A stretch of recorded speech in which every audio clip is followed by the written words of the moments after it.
7h, 10h. La matinale avec Kim sur Beurre FM. Comme chaque lundi, vous le savez, il nous rejoint et il est là. Et ça fait super plaisir de le retrouver. Après le week-end, Azdin Ahmed Chaouch pour le Grand Qahwa. Bonjour Azdin. Bonjour, ça va? Alors, Grand Qahwa spécial média ce matin. Et oui, c'est un thème qui revient tellement lorsqu'on vous ouvre l'antenne. Donc on s'est dit on va mettre les pieds dans le plat et on va casser les portes, péter les plafonds de verre. On va dire tout ce que les gens pensent tout bas. Non, vous n'êtes pas un meeting du Front National, hein. Mon Qahwa sans filtre est un invité qu'on est fier d'avoir ce matin. On est fier parce qu'on a... C'est un coquin, hein, vous allez voir. Alors il porte une robe quand il travaille, ça.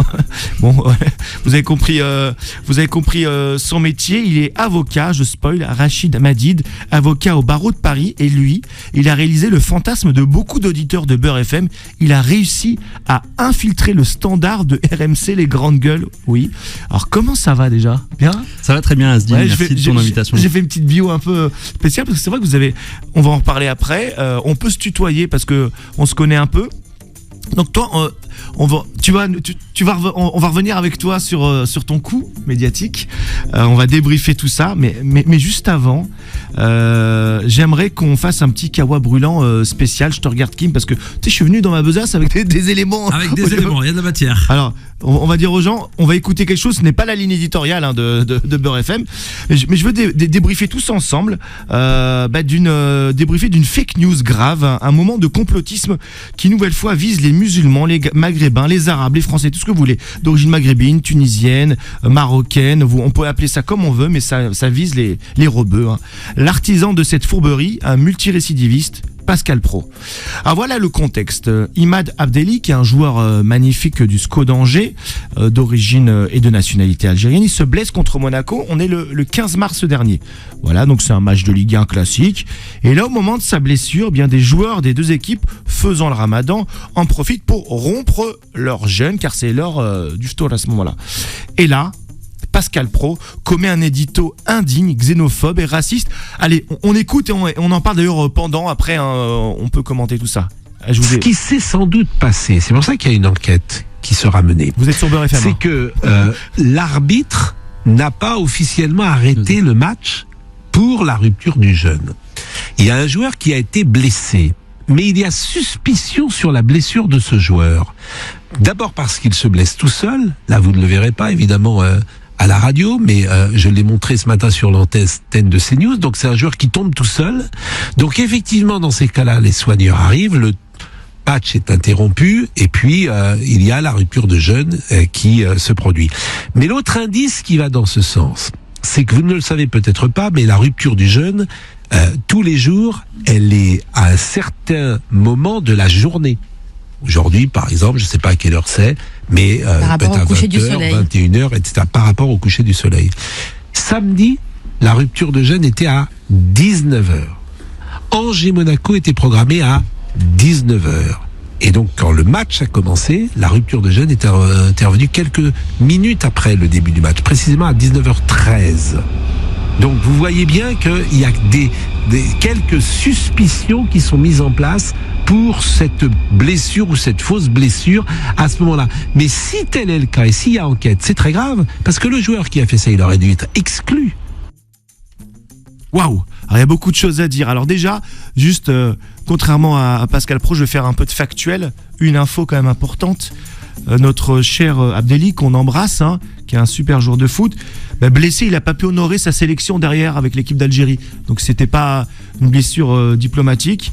Évidemment, il n'y a pas eu d'édito derrière pour nous expliquer que tout ça était faux. Donc là, alors c'est incroyable, même, je sais pas si tu vois Kim, le ton qu'il prend, tu sais, genre, j'ai un peu débusqué, tu sais, ouais. Il parle comme un peu qui remonte comme ça les épaules, non? Ah bah, c'est pas qu'on a l'impression, c'est que moi, quand je l'ai entendu et quand j'ai vu cette vidéo, j'ai été choqué parce que là, c'est purement, comme tu l'as dit, un propos pour moi raciste, c'est stigmatisant, c'est cibler encore une fois les musulmans et en plus, il précise, il dit, alors en gros, on a l'impression que c'est un imam, hein, Pascal Pro, parce que c'est tous les, il sait pas exactement quand est-ce que ça se passe, mais c'est à peu près vers 19h, mais ça s'est passé à 19h13. En fait, il a les horaires, il te fait semblant, je crois que, en fait.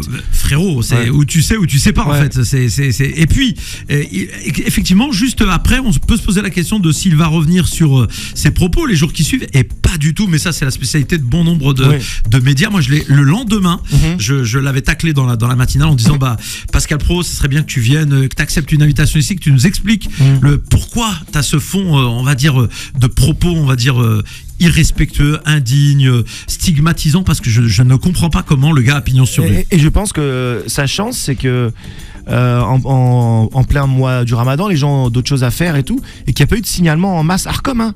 Voilà, alors je dis pas ça pour inciter, attention. Non, pas du tout. Non, mais par contre, les gens peuvent effectivement, de plein droit, saisir l'Arcom pour ses propos. Là, on est dans un cas, et après je vais donner la parole à mon invité sur ce sujet.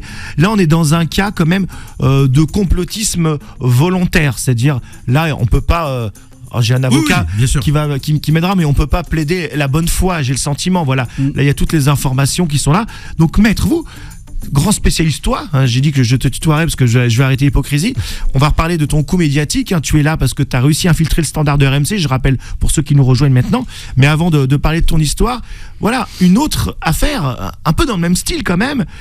Qu'est-ce que ça t'inspire là quand tu vois ça là, c'est le Pascal Praud Gate, je vais appeler ça comme ça, tiens, voilà. Ça m'inspire beaucoup de choses. D'abord, si tu incites les gens à faire un signalement Arcom, ça n'est pas une infraction pénale. Et là, je parle comme avocat.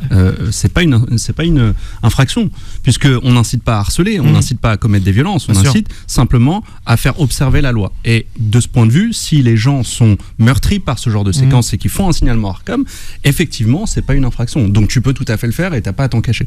Maintenant, plus généralement, ce que ça m'inspire comme avocat, mais surtout comme Français de confession musulmane, c'est le sentiment de persécution en fait, et il faut dire les termes, parce que en vérité c'est quotidien. Aujourd'hui c'est Pascal Praud sur le simulacre de blessure qui conduit à une rupture du jeûne, etc., cette espèce de fascination morbide pour l'islam, les arabes, les noirs, etc. Et puis la résilience de la communauté des Français de confession musulmane, parce qu'en fait moi je vois aussi l'humour avec lequel tu le prends, et c'est quelque chose qu'on remarque assez régulièrement. Malik Bentala qui a fait un sketch formidable qui nous a tous fait rire, parce que justement il imitait Pascal Praud justement. Voilà, et l'humour et la politesse du désespoir, comme dirait l'autre, et en fait vaut mieux en rire, mais c'est tellement triste au final, et ça rejoint un peu la séquence pour laquelle tu m'as invité effectivement, parce que là encore on en rit, devoir se faire appeler Louis pour passer dans une radio nationale quand on s'appelle Rachid, effectivement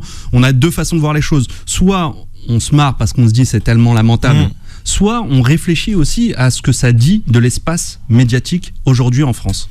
Un espace, c'est même pas qu'il est bouché, il est saturé de fausses informations, d'insultes, parce que là c'est ressenti comme une insulte, et c'est ça qui est difficile et qui me fait mal. Moi je gravite dans les médias mainstream depuis maintenant bientôt 20 ans, t'imagines, bientôt 20 ans, et je vois comment ça se passe. Évidemment, moi ce qui me fait mal, c'est alors qu'il y ait des auteurs et des délinquants présumés, je fais exprès de le dire, comme Pascal Praud sur ces thématiques là, ok, ça existe, mais moi c'est l'acceptation générale de la profession, de la justice, on en parlera sur une autre affaire, et de la classe politique aussi, qui s'insurge mais à géométrie variable, ou qui s'insurge un peu mais qui suit pas les dossiers. On en parlera pour un autre sujet. Moi c'est ça qui me fait mal, c'est que tu as parlé le mot, on a utilisé le mot, la résilience, espèce de fatalisme. On a l'impression qu'on revit ce qu'ont vécu un peu nos parents, c'est-à-dire ce côté discrétion, on rase les murs. On avait l'impression qu'on avait changé de logiciel.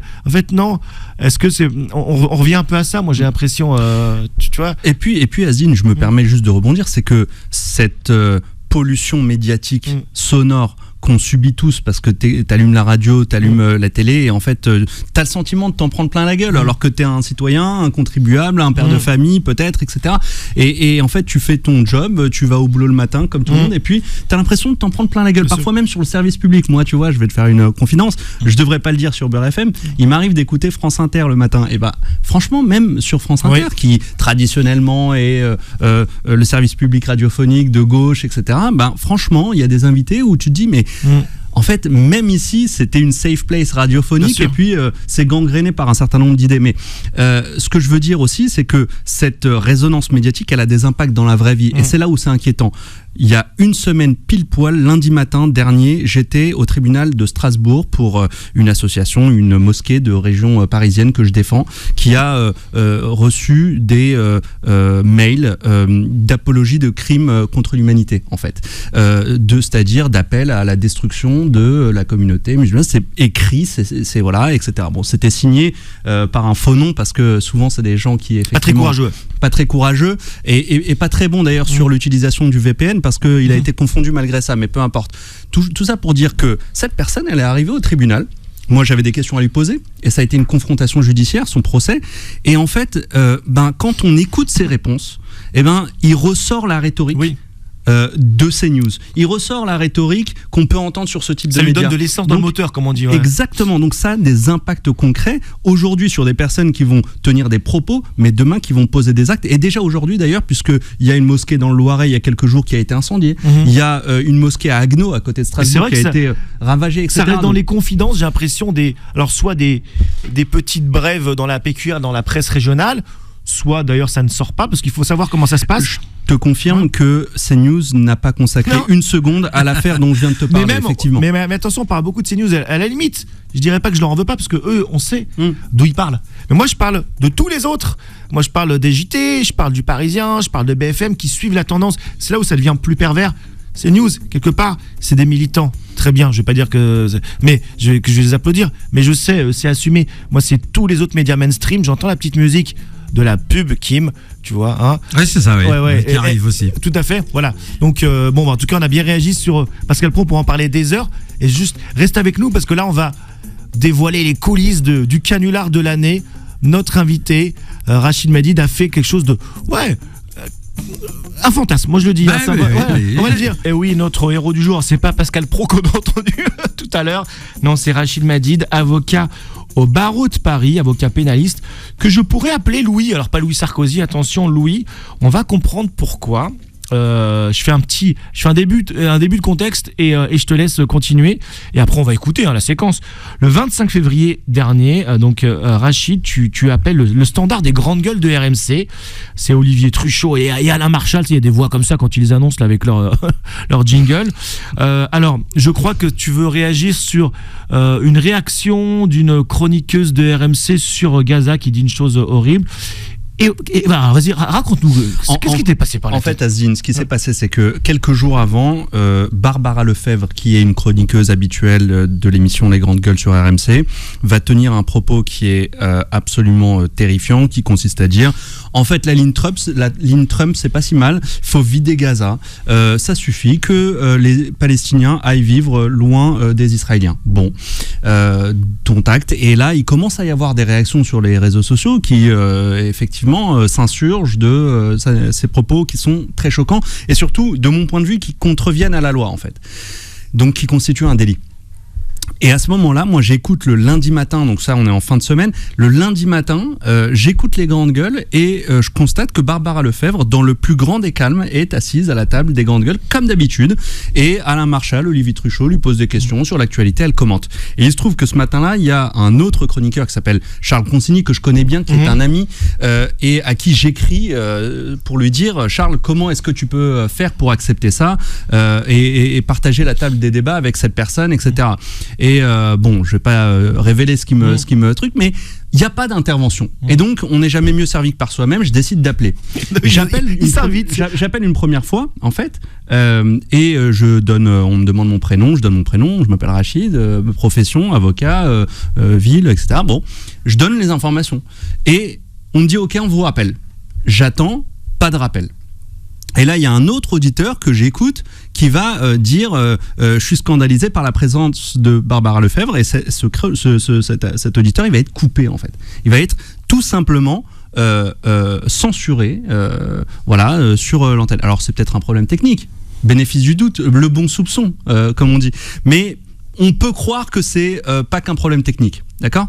Et là, je me dis c'est absolument scandaleux, et donc j'appelle et je me fais effectivement, je vais maximiser mes chances peut-être en disant que je m'appelle Louis. C'est-à-dire qu'avant, on va écouter la séquence, mais comme ça, avant, tu as une petite main de l'émission. C'est ça. Et donc il fait une fiche qui dit tu t'appelles. C'est ça. Voilà. J'avais déjà fait prénom, ça pas le nom, mais le prénom et la profession et la ville. Donc, voilà. Et donc tu dis Louis juriste. Exactement. Puis tu dis pas avocat, ça fait moins peur. Voilà. Et puis peut-être que c'était redondant de dire avocat avec l'intervention de quelques minutes avant. Magnifique, donc on va écouter ce beau moment de radio et de télé parce que c'était filmé aussi. Dommage, je vous invite après à aller voir, vous allez voir les têtes des animateurs, c'est assez marrant. Allez, on écoute. Alors, je vais vous dire, je suis extrêmement choqué de cette censure que vous mettez en place. Je suis un auditeur de longue date des Grandes Gueules. D'ailleurs, je dois vous dire que je m'appelle pas Louis, je m'appelle Rachid, je suis avocat. Je m'appelle Rachid Madid, avocat au barreau de Paris. Et par ailleurs, je dois vous dire que j'ai appelé tout à l'heure sous mon vrai nom, et que vous ne m'avez pas rappelé. C'est un peu curieux. Je m'appelle désormais Louis, je passe à l'antenne, c'est formidable. Juste pour vous dire que attendez, qu'est-ce que je comprends pas ce que vous nous dites. Attendez, qu'est-ce que vous dites? Attendez, Louis, Rachid, je sais pas comment vous appelez. Attendez, stop. Oui, je vous écoute. Stop, Rachid. Non, parce que là, vous portez des accusations. Je sais pas si on... Voilà, on voulait extraire le moment le plus important, ce moment de flottement où là, donc tu arrives à infiltrer. Ils hallucinent quand même dans ce qui se passe là. Ils sont un peu déstabilisés. Ils sont un peu déstabilisés et surtout, moi, ce que je trouve absolument formidable dans la séquence, c'est que, et ça passe un peu comme ça entre deux mots, mais l'inversion accusatoire où Olivier Truchot me dit mais vous avez trompé le standard. Si tu veux, c'est hallucinant, c'est-à-dire que tu es victime peut-être d'une forme de censure, en tout cas d'une sélection sur la base de ton prénom. Je dis pas, encore une fois, faut être prudent parce que moi je suis juriste, tu vois, donc je ne dis pas que c'est parce que j'ai dit que je m'appelais Rachid qu'on m'a pas rappelé. Je peux pas le dire ça juridiquement, mais en c'est un fait, c'est que j'ai rappelé en m'appelant Louis et que j'ai été pris. Après, chacun fait ses déductions. Voilà. Donc, c'est important. Mais c'est pour ça qu'il y a des testings qui existent en masse où on fait plusieurs tests pour arriver à une conclusion. À ce moment-là, il te forme un reproche qui est de dire mais vous avez trompé le standard. Mais le problème, c'est peut-être pas que j'ai trompé le standard. Le problème, c'est que on doive tromper le standard pour passer à l'antenne. Ce serait comme si ça serait le même reproche de vous vous êtes déguisé pour arrêter le voleur, quoi. C'est ça. Un policier en infiltration, mais dis donc, vous êtes déguisé en. C'est ça, c'est une espèce d'inversion accusatoire qui est proprement scandaleuse et un peu lunaire en fait. En fait, pardon de vous couper, c'est une technique encore une fois de la part des journalistes. Alors je vise pas les journalistes en général, mais bon, c'est une technique des journalistes, c'est-à-dire que on allume un contre-feu, on détourne l'attention des auditeurs et on change de sujet. Vous êtes concentré sur le moment où il y a le clash entre vous, le journaliste et vous, et on a oublié que finalement on appelait pour Barbara Lefebvre qui elle avait tenu des propos diffamatoires ou en tout cas graves. Ceci étant dit, je me permets, en fait, ça a quand même pas suffi cette méthode-là parce que quand tu regardes, il y a eu énormément de réactions à cette séquence. Moi, j'étais le premier surpris en fait par le nombre de réactions et beaucoup de gens se sont marrés en fait en disant mais comment est-ce que Olivier Truchot peut dire ça, peut dire mais en fait vous avez trompé comme si c'était moi qui étais fautif. Et puis deuxièmement, ça n'a pas non plus empêché de mettre sur le tapis ces déclarations pour lesquelles j'appelais parce que elle a dû répondre plus tard sur la nature de ses propos. D'ailleurs, on remarquait à sa réponse qu'elle avait consulté un avocat ou en tout cas quelqu'un qui connaissait la loi parce que c'était pas carré. Je pense que c'est facilement renversable ce qu'elle a comme argument, mais elle avait creuser la question. Donc elle a senti les jours précédents que sur le plateau de I24 News, puisque c'est sur ce plateau qu'elle a tenu ses propos. Même eux se sont désolidarisés, j'ai vu. Et puis la société des journalistes de RMC qui a demandé à ce que Barbara Lefebvre ne soit plus à l'antenne de RMC. Soit dit en passant, ça dit quelque chose de la considération de la direction d'RMC pour sa société des journalistes parce que depuis, elle continue à officier dans le plus grand des calmes. Donc oui, et en plus dans cette séquence, pour rester sur cette séquence, il y a deux choses qui peuvent choquer. Il y a le fait que ça ne réagisse pas de manière assez forte aux propos de la chroniqueuse, et deux, le fait que parce que tu t'appelles Rachid, tu ne passes pas à l'antenne. Et lui, il arrive quand même, l'animateur, à te dire, à te renverser, comme tu dis, la charge de l'indignation. Je sais pas si on peut dire ça comme ça, mais il dit non mais vous nous avez trompés, et puis il dit vous portez contre nous des accusations. C'est ça qui est fort. C'est ça. Mais alors qu'il y a 2 points qui sont essentiels, il arrive, mais bon, ça n'a pas marché, parce qu'il y a il y a personne qui a dit oh là là là là, c'est pas bien, il a trompé. Oui, Kim. Je rappelle qu'il y a du 2 poids 2 mesures quand même. Alors je vais pas rentrer parce que c'est pas mon entreprise et j'en ai rien à cirer en fait de ce qu'ils font. Mais Mehdi Guézard qui avait été donc viré de cette équipe des grandes gueules, ouais, alors que Mehdi Guézard était donc et avait fait une intervention sur une chaîne algérienne, il a été viré pour moins que ça. Alors oui, justement, tu connais bien le dossier. Je connais parfaitement le dossier. Parce que tu es. Alors je suis l'avocat d'une association d'avocats marocains, oui. Qui est dirigée par mon ami et mon confrère Mourad El Ajouti, oui. Qui a effectivement porté une action suite à ces propos. Je voudrais juste dire un mot là-dessus, Asdine. Oui. C'est que moi, j'ai pas de scandale à géométrie variable. Si quelqu'un porte des propos graves, insultants contre un peuple dans son entier, quel qu'il soit, je m'insurge et je suis aux côtés des gens qui me demandent de porter une action judiciaire pour le faire. Et je le fais sans aucun complexe. Et je ne regrette absolument pas, et bien au contraire. Ce que je remarque en revanche, c'est la différence de traitement par la direction d'RMC sur ces deux affaires. C'est-à-dire que d'un côté, vous avez une personne, effectivement, un Algérien d'origine qui porte des propos graves sur un autre plateau, parce que ça aussi était un argument d'Olivier Truchot qui a dit « Ah mais attendez, moi c'est pas sur RMC qu'elle a tenu ses propos, Barbara Lefebvre, mais Mehdi Guézard non plus n'avait pas tenu ses propos problématiques sur le plateau d'RMC, mais sur le plateau d'une chaîne algérienne. » Eh ben, il y a un 2 poids 2 mesures qui est flagrant en fait. Et tout le monde le sent bien. Pour des cas similaires, on prend des arguments contraires. Exactement. Donc, en fait, effectivement, je connais bien cette affaire parce que j'interviens comme avocat dans cette procédure, mais je note effectivement un 2 poids 2 mesures qui est scandaleux. Alors, restons sur le 2 poids 2 mesures, sur une autre affaire qui est mon obsession du moment. L'exemple qui me choque, moi, c'est celui de Louis Sarkozy. Louis Sarkozy, cette affaire, elle est rapide. Je vais la résumer très simplement. C'est daté du Monde du 14 février, donc le jour de la Saint-Valentin. Louis Sarkozy, il y a un portrait de lui qui lui est consacré par une journaliste. C'est un portrait assez instructif qui est bien fait. Hein. On apprend plein de choses. On apprend que c'est un Trumpiste qui revient des États-Unis, qui ne jure que par et pour les armes et le fameux amendement américain sur la possibilité de détenir une arme chez soi. Et puis en fin de portrait, donc en toute tranquillité, la journaliste, sans noter la gravité de ses propos, elle relaie son verbatim. Et là, il dit: si j'étais aux manettes et que l'Algérie arrêtait Sansal, je brûlerais l'ambassade. Voilà. Donc cette phrase, elle m'a extrêmement choqué, puisque ça ressemble quand même à de l'appel à la haine. Enfin, voilà, est-ce que c'est à caractère raciste ou pas? Évidemment, il est malin, il joue avec les lignes de l'acceptable. Mais donc voilà, après je pourrais te poser la question. J'ai un avocat en face de moi, on a quand même consulté, on nous a dit que ça pouvait ressembler à une infraction. Donc ça a mis du temps, les confrères n'en ont pas parlé. Il y a eu finalement un signalement en direct ici de SOS Racisme de Dominique Sopo. Le gouvernement algérien avait mis un peu de temps à réagir, mais finalement a porté plainte. Une association a porté plainte. J'écris vraiment tous les 3 jours au parquet de Paris pour savoir s'il y a l'ouverture d'une enquête préliminaire. Ils ne me répondent pas. Ils m'ont répondu une première fois en me disant qu'il y avait une plainte qui était en cours de traitement. Depuis, ils ne me répondent pas. J'ai écrit même sur le compte Instagram en direct. On voit mon post. Je dis voilà, j'aimerais savoir où ça en est. Et puis, Cherry on the cake, Cherry on the Qalbalouz, comme on regarde. Il continue officier sur LCI, il est salarié, il est chroniqueur. Face à Raquel Garrido, ils ont un débat. Et je crois hier ou avant-hier, on m'a envoyé, c'est Faudil qui m'a envoyé une vidéo. Il tient des propos, encore une fois. Alors là, il est malin, il y a rien de pénal. C'est juste moralement que ça peut être compliqué. Il demande à Donald Trump d'intervenir en Algérie pour régler le conflit. Voilà, il dit que Trump devrait intervenir, et encore une fois, il va contre l'Algérie.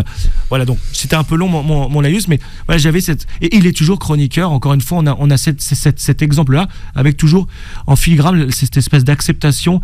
Et voilà, on sent que même dans la communauté, entre guillemets, on a peur d'aller porter plainte. Non, mais après, ça pose une question, vraiment, ce que tu dis. Bon, après, qu'il soit Trumpiste, j'ai envie de dire, oui, c'est son droit, le plus strict. Je note par ailleurs que sur le plan de la filiation, il y avait un atlantisme de son père qui était revendiqué, qui faisait ses jogging avec un t-shirt New York Police District. Bon, c'est anecdotique au fond. Mais par contre, là où ça pose une difficulté, c'est effectivement, encore une fois, le cadre de la loi. Et dans quelle mesure est-ce qu'il est rappelé pour les uns et pas tellement pour les autres? autres. T'as aujourd'hui des députés qui, pour avoir soutenu une position sur le conflit israélo-palestinien, eh bien, font des auditions libres, sont entendus sur le fondement d'une loi sur l'apologie du terrorisme, etc. Et ce genre de propos-là, Louis Sarkozy, ça passe tranquillement. Et c'est un vrai sujet. Moi, je crois qu'il y a une action qui est intentée par l'ambassade d'Algérie, qui est portée par mon ami Nabil Boudi et confrère. Bon, j'espère que ça aboutira. En tout cas, je pense que là, les éléments sont caractérisés. Je vois pas bien ce qu'on peut faire de plus, en fait. C'est-à-dire que, sauf à ce que lui-même, bon, je vais pas donner des éléments de défense qui pourraient lui servir. On n'en sait rien. Mais en tout cas, ça me paraît assez constitué. De mon point de vue de juriste, effectivement, d'avocat, je considère que effectivement il y a une infraction. Ça me paraît assez. Même le parquet pourrait ouvrir de lui-même. Alors après, si le parquet a confirmé qu'il y a une action en cours, voilà. Mais ça met du temps sur des. Ça quand même. Ça met du temps. Mais on est le 14. Ça, pour le coup, il faut être équilibré et juste. C'est l'apanage de toutes les procédures judiciaires, quelles qu'elles soient. C'est extrêmement long. De ma petite expérience de journaliste dans des affaires médiatiques sensibles, où il y a des enjeux d'État, quand il y a des affaires comme ça qui sortent, généralement l'ouverture de l'enquête préliminaire, elle arrive très vite. Quand on a des propos comme ça injurieux dans la presse. Mais la conclusion de l'enquête. Oui, non, bien sûr. Mais là, je demande, on ne sait toujours pas s'il y a même. Il me semblait qu'ils avaient confirmé. Il y a les plaintes, mais on sait toujours pas. Ah, d'accord, qu'une plainte était déposée, mais pas qu'une enquête était ouverte. Il y a 2 plaintes. Ouais, c'est un problème. Oui, il y a 2 plaintes et un signalement de SOS Racisme. Et on ne répond pas pour savoir s'il y a le classement sans suite. Et je termine après, je lui donne la parole pour conclure. Il y a quand même, alors je tombe pas dans le complotisme, mais il faut savoir comment se passe la chaîne tu le sais bien, de décision au niveau des parquets. Le parquet dépend, la procureure dépend quand même de la chancellerie directement, qui est ministre de la Justice, Gérald Darmanin, dont la sarcophilie n'est plus à démontrer. Et quand on sait que Nicolas Sarkozy, il aime utiliser 1 ligne, voire 2 lignes de téléphone pour faire ses petits business, on peut imaginer qu'il a donné un coup de fil. Voilà, là c'est le journaliste qui fait des hypothèses, mais je suis pas dans un monde de bisounours. Et je pense qu'il y a quand même, alors c'est pas un conflit d'intérêt pur et dur, évidemment, mais on peut quand même se poser des questions. Alors juste un mot là-dessus. Normalement, si on fait vraiment application du droit de façon naïve, depuis 2013 et Taubira, il y a une interdiction de donner des instructions sur une enquête spécifique. Bon, ça c'est la théorie. La pratique, c'est l'interdiction, ça fait pas peur à Nicolas Sarkozy, on l'a vu avec tout. Et puis dans une autre affaire en fait qui n'a rien à voir, l'affaire Fillon, on avait vu que une commission d'enquête parlementaire très intéressante, et je vais être très rapide, d'Hugo Bernalicis avait démontré qu'il y avait des raisons de soupçonner que cette règle selon laquelle on ne donne plus d'instructions, eh bien elle était contournée par la direction des affaires criminelles et des grâces, place Vendôme, etc. Je ne vais pas rentrer dans le détail, mais effectivement il y a manifestement quelque chose qui se joue, et ce qu'on peut dire, c'est que le parquet n'est pas indépendant du pouvoir. Ça, c'est une évidence. Et puis ça, encore, on est père de famille, et quand son fils est en danger, franchement, on est capable d'aller loin pour le protéger. Voilà. Merci en tout cas. Merci à toi. Oui, on remettra ça parce qu'on avait plein de sujets. Tu vois, évidemment, j'avais trois fois plus de questions. Merci en tout cas. Je reviendrai avec plaisir. Oui. 7h, 10h. La matinale avec Kim sur Peur FM.